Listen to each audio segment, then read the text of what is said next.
I'm Sebastian St. James. Today I will tell you how to beat inflation without raising interest rates.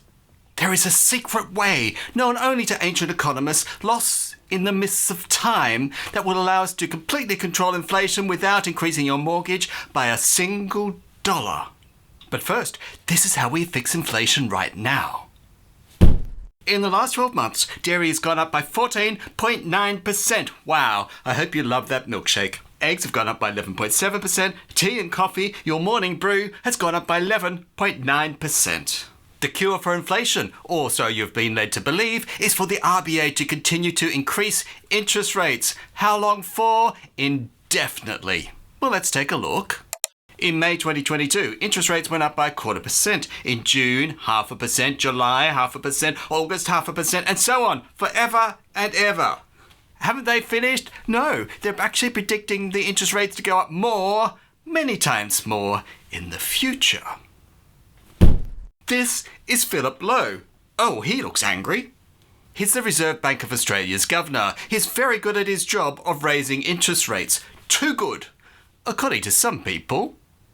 Lowe to face a grilling on interest rates. Reserve Bank Governor Philip Lowe will be grilled on just how many additional interest rate rises the central bank intends to deliver when he appears before Parliament this week, which I think I've got a picture of. Oh, there it is. Here's Philip Lowe being grilled. To work out how to solve inflation, firstly, we need to know exactly what's causing it. This is Joe. Joe is a potato farmer who apparently has an empty field. Joe, no wonder there's not enough potato chips in Australia. It's because you're not planting enough potatoes. This is Jill and her daughter, who appears to be growing kale. Goodness. Right now in Australia, there's a potato chip shortage, but strangely enough, there's no kale shortage. Could it be that Australians actually want to eat potato chips? But when it comes to kale, if you accidentally eat some, you'll go screaming to the sink and wash out your mouth immediately. Oh, this is Ben, who's accidentally eaten some kale and has had to wash out his mouth with soap. Ooh, I just shudder thinking about it.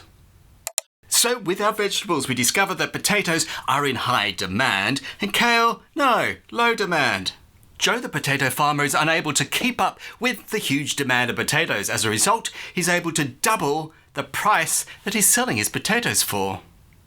But since Boost Juice has removed the Kale Colon Cleanser from the menu, Jill has been struggling to find people to sell her kale to. As a result, she's had to halve the price that she gets for her kale. That's what economists call supply and demand. There are two ways of solving the chip problem in Australia. Firstly, Jill should quit growing kale and become a potato farmer. In other words, create more supply. On the other hand, Jill should spread the rumour that potatoes give you cellulite, which would lead to less demand for potatoes. This is Marie, who's a first home buyer. Oh, good for you. Let's see your first home then. Oh, she appears to be paying off a mansion in Toorak. So Marie's monthly expenses are, for her housing loan, she's paying off $2,000 a month, her grocery bills are $800 a month, and her Pilates classes $600 a month. $2,000 a month for a house in Toorak? I'm questioning this whole premise. Oh, Philip Lowe seems to be smiling for some reason. Oh, yes, he's just put up interest rates, so as a result, Marie's repayments also have to go up. So her housing loan repayments, which were $2,000 a month, now go up to $2,600, but she has to find that $600. So out goes her Pilates. She can't possibly afford it anymore, so it now goes down to zero.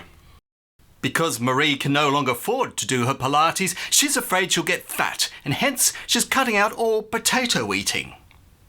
As a result, her groceries, minus the potatoes, go from $800 now down to $700. So this is the potato effect. The RBA raises interest rates. Toorakians buy fewer potatoes, causing less demand, which means more potato chips available to the rest of us. Hooray! I've solved the potato chip famine. Supply and demand working as intended.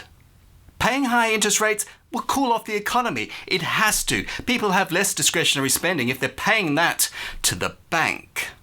But there is a side effect, an evil, nasty side effect, and that is mortgage stress. Australia's looming mortgage stress crisis. What the 9 interest rate rises mean for households. A quarter are thought to be in mortgage stress already, and another 800,000 face steep rises this year as fixed-term loans end.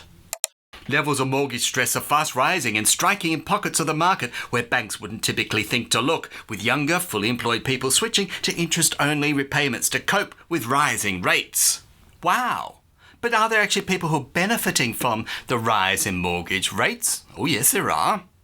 Another of the big four banks posts record profits in a wake of interest rate hikes. That's right, at the same time Turakians can no longer afford their Pilates classes, banks are getting fatter on profits. If only there was a way of solving the inflation problem without causing you mortgage stress and without paying for your bank manager's second Porsche. Well, there actually is, and I will reveal that to you right now. Oh, it's compulsory savings. This is how it works. Imagine every Australian that's working gets to open a brand new special bank account. Let's assume that you're banking with which bank? You have a transaction account which gives you 0% interest, you have a high interest savings account which gives you say 4.5%, and you have a mortgage which costs you 6%. That all looks pretty familiar, but now let's add a brand new account. Here it is, the compulsory savings account, which actually gets 4.5% interest. So it's the same as a high interest savings account. This is how the system works. When inflation gets too high, which is happening right now, by law, your employer will be required to divert a percentage of your pay into your special compulsory savings account. Actually, this is nothing new. Your employer already diverts part of your pay somewhere. It's called superannuation. You start a new job, so you give your employer your superannuation details. You also give them your compulsory savings account number. Inflation is running rampant. Let's say it's 5%. So the RBA requires that your boss now puts in, say, 5% into your compulsory savings account. Just like your super, that's deducted before you see a cent of your wage. Inflation has skyrocketed up to 7%. Now the RBA says that your boss must put away 10% into your compulsory savings account. This is the lever, the new lever, that the RBA governor actually gets to pull. At the moment, he gets to pull the lever of interest rates. Under this new system, he gets to pull the lever of how much of your pay is diverted into your compulsory savings account. The result is exactly the same. Over time, inflation will go down because you have less money to spend. Your money, of course, is going into compulsory savings instead of being paid to the bank. But the result is that you have less to spend on a week-by-week basis.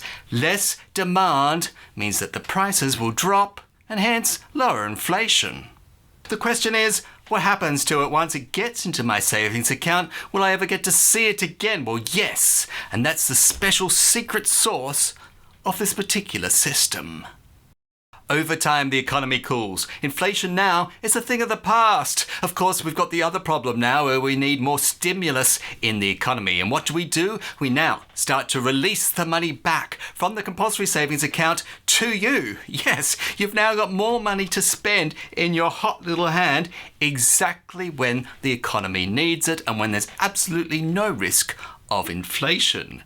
So this is an amazing system. Yes, the money's stripped away from you at the time the economy needs your help. But it's also returned to you at the time the economy needs your help to spend. So not only do you not lose all your money in high interest rates, because it's actually in an account which pays interest, over time it will be returned to you with interest. The same amount of interest as if you had it sitting in a high interest savings account. There are two things that come out of this. Firstly, people would be a lot more understanding if they realise that the money that's been stripped away from them actually will be returned to them at a future date. At the moment, the amount that you pay in higher mortgage fees, that's not coming back to you at all. Secondly, the way that interest rates work now is a little bit unfair. It's actually not shared equally amongst the whole of society. If you own your home or if you're renting, the interest rates will not directly affect you. If you're paying a mortgage, that's it. Only a third of people will be affected. Under the new system, because everybody who's paying a wage will be affected, the amount that you'll need to be affected by will be much less than raising the interest rates, which is only a third of the people are paying for that. Under my new scheme, fair's fair. If you're a low-income earner, you do not have any spare money to be withheld from you. You're probably struggling to put food on the table as it is. Anybody who's a low-wage earner would not have compulsory savings. So the average Australian and up would, but those at the bottom end, no, they would not be affected. This is an interesting idea, Sebastian. It's got a lot of merit, but it's a bit radical. Nobody would ever go for this. What if I told you that this idea, or one very similar to it, has actually been proposed in the past, a very long time ago?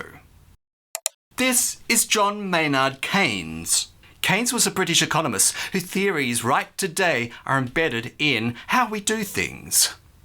For example, what is Keynesian economics? If you've ever heard of this term, it comes from John Maynard Keynes. The central tenet of this school of thought is that the government intervention can stabilise the economy.